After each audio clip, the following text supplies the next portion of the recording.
Good morning to all. ಇವತ್ತು ನಮ್ಮ ಮನೆಯಲ್ಲಿ ಟೊಮೆಟೊ ಎರಡು ಇತ್ತು, ಟೊಮೆಟೊ ಗೊಜ್ಜು ಮಾಡೋಣ ಅಂದ್ಕೊಂಡ್ವಿ. ಹಾಗಾಗಿ ಏನು ಥಿಂಗ್ಸ್ ಇಲ್ದಿದ್ದಾಗ ಈ ಥರ ಬೆಂಡೆಕಾಯಿ, ಆಮೇಲೆ ಬೀನ್ಸ್, ಈ ಥರ ಗೋರಿಕಾಯಿ, ಕ್ಯಾಪ್ಸಿಕಮ್ ಇದೆಲ್ಲ ಹಾಕಿ ಇವಾಗ ಗೊಜ್ಜು ಮಾಡೋಣ. 2 ಟೊಮೆಟೊ. ಇವಾಗ ಇದನ್ನು ಗೊಜ್ಜು ಮಾಡೋಣ ಫ್ರೆಂಡ್ಸ್. ಹೇಗೆ ಮಾಡೋದು ಅಂತ ಅಮ್ಮ ತೋರಿಸ್ತಿದ್ದಾರೆ, ನೋಡೋಣ. ಫಸ್ಟು ಇಲ್ಲಿ ನಾವು ಸ್ಟವ್ ಆನ್ ಮಾಡಿಕೊಂಡು ಒಂದು ಹೆಂಚನ್ನು ಇಡಬೇಕು. ಬಾಣಲಿ ಥರ ಇಟ್ಟು ಒಂದಿಷ್ಟು ಆಯಿಲ್ ಹಾಕ್ಕೋಬೇಕು. 2 ಸ್ಪೂನ್ಸ್ ಆಯಿಲ್ ಹಾಕ್ಕೋಬೇಕು. ಆಮೇಲೆ ಸಾಸಿವೆ, ಜೀರಿಗೆ ಎಲ್ಲ ಹಾಕ್ಕೊಳ್ಳೋಣ. ಕಡಲೆಬೇಳೆ, ಉದ್ದಿನಬೇಳೆ ಎಲ್ಲ ಹಾಕ್ಕೊಳ್ಳೋಣ. ಇದನ್ನೆಲ್ಲ ಒಂದ್ಸತಿ ವಾಶ್ ಮಾಡ್ಕೊಳ್ಳೋಣ ಫ್ರೆಂಡ್ಸ್.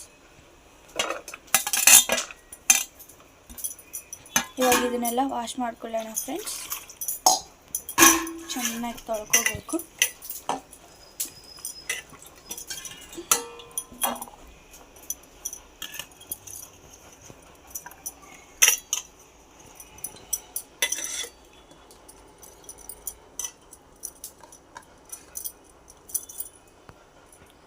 ಇದು ದೋಸೆಗಂತೂ ಸಖತ್ತಾಗಿರುತ್ತೆ ಫ್ರೆಂಡ್ಸ್. ನೋಡ್ತಿದ್ದೀರಲ್ಲ, ಅಮ್ಮ ಅಲ್ಲಿ ದೋಸೆ ಹಾಕ್ತಿದ್ದಾರೆ.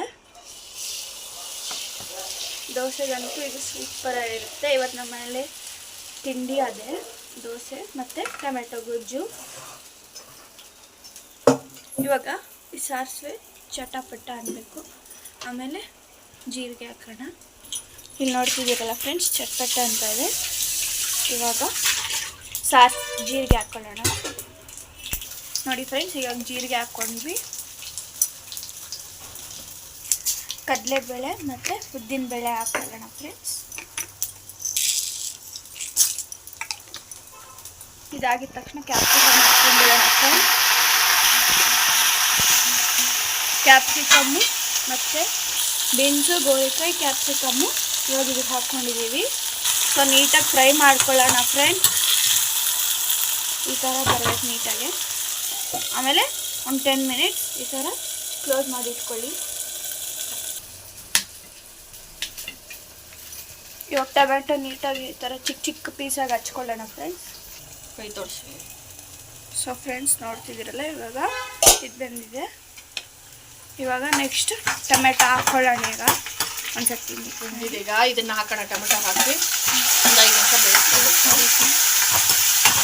ಸೊ ಫ್ರೆಂಡ್ಸ್, ಈಗ ಅದಕ್ಕೆ ನಾವು ಹೀಗೆ ಇದಕ್ಕೆ ಉಪ್ಪು, ಖಾರ, ಅರಿಶಿನ ಎಲ್ಲ ಹಾಕೊಳ್ಳೋಣ. ರುಚಿಗೆ ತಕ್ಕಷ್ಟು ಉಪ್ಪು. ಇದಕ್ಕೆ ಈಗ ಸ್ವಲ್ಪ ಅಚ್ಚಕಾರದ ಪುಡಿ. ಇದಕ್ಕೆ ಸ್ವಲ್ಪ ಒಂಚೂರು ಮೊಸರು ಹಾಕ್ಕೊಳ್ಳೋಣ.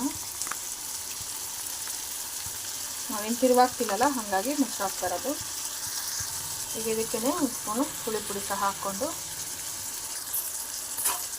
ಈಗ ಇದಕ್ಕೆ ಒಂದು ಅರ್ಧ ಸ್ಪೂನ್ ಧನಿಯಾ ಪೌಡ್ರ್ ಹಾಕ್ಕೊಳ್ಳೋಣ.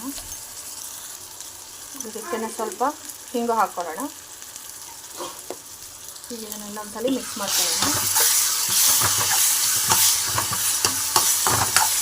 ತರಕಾರಿ ಆಲ್ರೆಡಿ ಬೆಂದಿರುತ್ತೆ.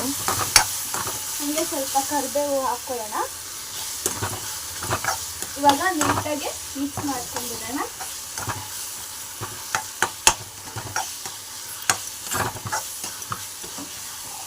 ಹಾಕ್ತಿದ್ದೀರಲ್ಲ, ಇದು ತುಂಬ ಗಟ್ಟಿ ಅನ್ಸಿದ್ರೆ ಒಂಚೂರು ನೀರು ಹಾಕ್ಕೊಳ್ಳಿ. ಇವಾಗ ಸ್ವಲ್ಪ ನೀರು ಹಾಕ್ಕೊಳ್ಳೋಣ. ಇಷ್ಟು ಮಾತ್ರ ಇದ್ರೆ ಸಾಕು.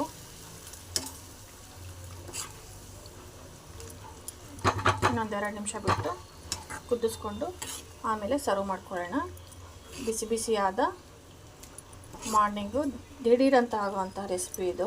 10 ನಿಮಿಷದಲ್ಲೇ ಮಾಡಿರೋಂಥ ರೆಸಿಪಿ ಇದು. ಇರೋ ತರಕಾರಿನೆಲ್ಲ ಹಾಕಿ ಮಾಡ್ತಿರೋದು. ನೋಡ್ತಿದ್ರಲ್ವ, ತುಂಬ ಚೆನ್ನಾಗಿರುತ್ತೆ. ಖಂಡಿತ ನೀವೊಮ್ಮೆ ಟ್ರೈ ಮಾಡಿ, ಟೇಸ್ಟ್ ಮಾಡಿ ಹೇಗಿದೆ ಅಂತ ಕಾಮೆಂಟ್ ಮಾಡಿ. ನೋಡ್ತಿದ್ದೀರಲ್ಲ, ಕುದ್ದಿದೆ. ಈಗ ಮನಸ್ವಿ ತಟ್ಟೆಗೆ ಬಡಿಸೋಣ. ಈಗ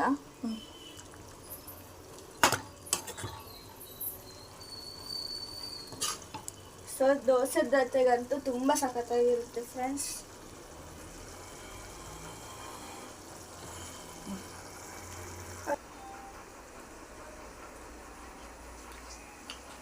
ನನಗಂತೂ ಇಷ್ಟ ಆಯಿತು. ನಿಮ್ಗೇನಾದರೂ ಇಷ್ಟ ಆದರೆ ಲೈಕ್, ಶೇರ್, ಸಬ್ಸ್ಕ್ರೈಬ್. ಬಾಯ್.